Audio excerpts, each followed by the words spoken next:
میں اسلام آباد میں تھا, وہاں ایک شخص کے بارے میں پتہ چلا, کروڑ پتی آدمی ہے, بہت بڑا بنگلہ اس کا. ہمارے ایک دوست کی اس سے سلام دعا تھی, اس کی بینائی چلی گئی اور اس نے بہت کوشش کی, وہ بینائی واپس نہیں آئی. ایک دن وہ کہنے لگا اپنے اس دوست سے نا کہ ایک ٹھیلے والا بھٹے نہیں بیچ رہے ہوتے, جو بھٹا بیچ رہے ہوتے, تو اپنے دوست سے کہنے لگا, اس دوست نے مجھے بتایا کہ یار اگر یہ بھٹے والا میری ساری دولت بھی, اسلام آباد کا بنگلہ, میرا بزنس لے لے, یہ بھٹے کی ریڑھی مجھے دے دے اور آنکھیں دے دے, تو میں اس پہ تیار ہوں. اتنی بڑی نعمتیں ہیں جو اللہ نے مجھے اور آپ کو عطا کی ہوئی ہیں, اتنی بڑی بڑی نعمتیں. ہم پریشان کیوں ہوتے ہیں؟ ایک دن ایک صاحب میرے پاس آئے اور اپنی پریشانیاں گنوانے لگے نا, یہ پریشانی, یہ پریشانی, یہ پریشانی, یہ پریشانی, یہ ٹینشن, یہ ٹینشن, یہ ٹینشن.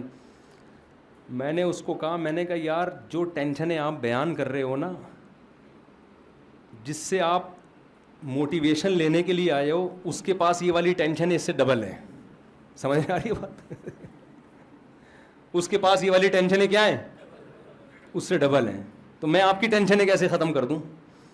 میں نے کہا آپ کے ساتھ مسئلہ ٹینشنوں کا نہیں ہے, آپ کے ساتھ مسئلہ یہ ہے کہ آپ نے اس دنیا کو مسافر خانہ نہیں سمجھا, جو نعمتیں ہیں وہ دیکھ نہیں رہے, جو چیزیں نہیں ہیں ان کو ٹینشن سمجھ رہے ہو.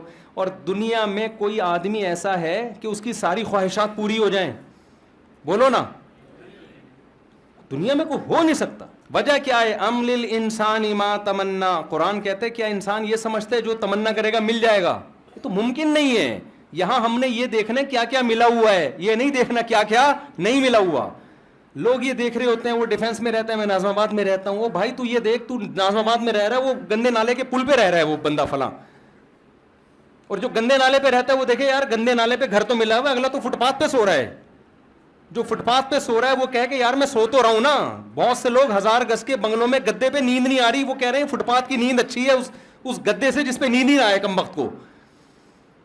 تو جب تک آپ اس دنیا کو مسافر خانہ نہیں سمجھتے اور آپ یہ نہیں سمجھتے کہ یہ میری, دیکھو رسول اللہ صلی اللہ علیہ وسلم نے فرمایا جس کو 2 ٹائم پیٹ بھر کے کھانا مل گیا اور سر چھپانے کی جگہ مل گئی, جسم کسی بڑی بیماری سے محفوظ ہو گیا, اللہ نے ساری دنیا کی دولت سمیٹ کے اس کو دے دی ہے. اب حدیث کا مفہوم کیا ہے؟ مطلب یہ نبی کے الفاظ نہیں, میں مفہوم سمجھا رہا ہوں. اب اگر یہ کہتا ہے نا میرے بھی ٹینشن, یہ اس کی اپنی بنائی ہوئی ٹینشن ہے, یہ اللہ کی طرف سے نہیں ہے, یہ تو ہوس ہے بھائی. ہوس کا تو دنیا میں کوئی علاج نہیں ہے.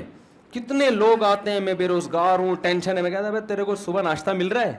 ناشتہ تو مل رہا ہے. دوپہر کھانا مل رہا ہے؟ ہاں مل رہا ہے. رات کا کھانا مل رہا ہے؟ ہاں مل رہا ہے. سونے کی جگہ ہے؟ کہہ رہے ہیں ہاں ہے. کہہ رہے ابا کی صلواتیں بہت سننے کو ملتی ہیں, بس یہ ٹینشن ہے.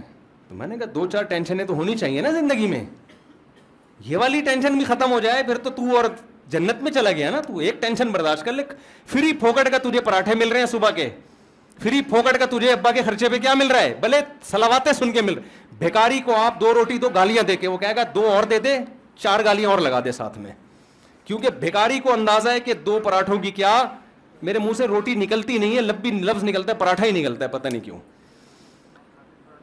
کیونکہ جب بھی باہر دنیا میں ٹریولنگ ہوتی ہے نا سب کچھ ملتا ہے, کراچی کے ہوٹل کے پراٹھے نہیں ملتے. ابھی میں سعودی عرب سے آیا ہوں کل, نہیں مزہ آیا یار, پراٹھے نہیں تھے. تو اس لیے میرے منہ سے روٹی کا لفظ نکلتا ہی نہیں ہے. تو بھیکاری کو آپ جس کے پاس کچھ بھی نہیں ہے, آپ اس کو موٹی موٹی گالیاں دے کے 2 پراٹھے پکڑا دو, غصہ کرے گا وہ؟ پھر بھی شکریہ ادا کرے گا, اس لیے کہ وہ اپنے آپ کو اس کا بھی مستحق نہیں سمجھتا. اور جو گھر میں بیٹا ہوتا ہے نا کروڑ پتی باپ کا, وہ سمجھتا ہے سارا میرا ہے, میں اس کا مستحق ہوں, مجھے یہ بھی چاہیے, مجھے یہ بھی چاہیے. او بھائی تو سمجھ کہ میں مسافر خانہ ہے, اللہ نے مجھے بڑے باپ کے گھر میں پیدا کر دیا, یہ میرا احسان نہیں. کس کا احسان ہے؟ اللہ کا احسان ہے. جو مل رہا ہے گریوی میں کھاؤ. اس پہ اگر ابا صلواتیں سنا کے, ابا پھر بھی مجھے اپنا بیٹا ہی سمجھ رہا ہے, کوئی بات نہیں ابا 2 گالیاں اور, لیکن رات کو گھر سے نہیں نکالنا مجھے. آپ سمجھ رہے ہیں نا, سنا کرو ابا کی گالیاں, اس پہ ثواب ملتا ہے, خدا کی قسم برداشت پہ ثواب ملتا ہے, باپ کی پیشانی پر محبت سے دیکھنے پر حج عمرے کا ثواب ملتا ہے. تو ایسے ہی تھوڑی مل جاتا ہے یہ. تو جب آپ اپنے آپ کو یہ سمجھو گے میں ان چیزوں کا مستحق ہوں ہی نہیں، تو جتنا ملے گا اس پہ کیا ہوگا؟ شکر ادا ہوگا. بھائی ہم تو اس کے بھی مستحق نہیں تھے، اللہ نے ہمیں یہ بھی دے دیا، یہ بھی دے دیا، یہ بھی دے دیا.